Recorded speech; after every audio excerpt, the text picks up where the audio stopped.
first fully digital TV station outside Metro Manila. News, views, fun, on demand.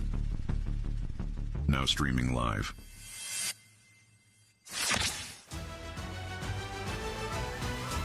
In an age of rushed headlines and distorted truths, there must be news that stays exact.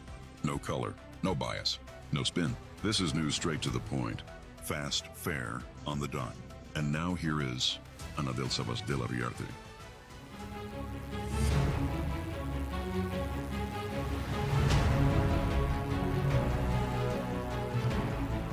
Maayong udto, ania ang balita ni Ining Urasa. 12 anyos nga batang babay nga unang gikataho nga missing sa Toledo City nakit ang patay. Gigapos sa punuan sa kahoy sa barangay Ibo, Dakbayan sa Toledo. Sospek sa linuog nga krimen nadakpa na sa kapulisan. Nabalhog na karon sa Toledo Police Station ang uyuan sa biktima kinsa gitudlo nga maoy responsable sa pagpatay kang Crystal Joy Lagaras Abarquez, 12 anyos. Human sa 8 ka adlaw sukad gideklarang missing, napalgan ang patayng lawas sa biktima sa kasagbutan sa Sitio Paho, Barangay Ibo, Dakbayan sa Toledo. Ana-ana sa state of decomposition o padung na sa pagkadugta ang lawas sa biktima nga gigapos sa kahoy dihang nakit-an kini sa otoridad.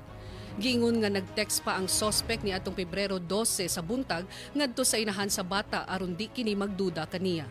Panawagan karon sa inahan sa biktima nga si Christine nga tabangan sila sa pinansyal nga aspeto aron mapahiluna ang patayng lawas sa iyang anak. Si Crystal Joy Abarquez kinsa graduating student sa grade 6 sa North City Central School uwahing nakita ni atong Pebrero 11 sa planta poblasyon Dakbayan sa Toledo.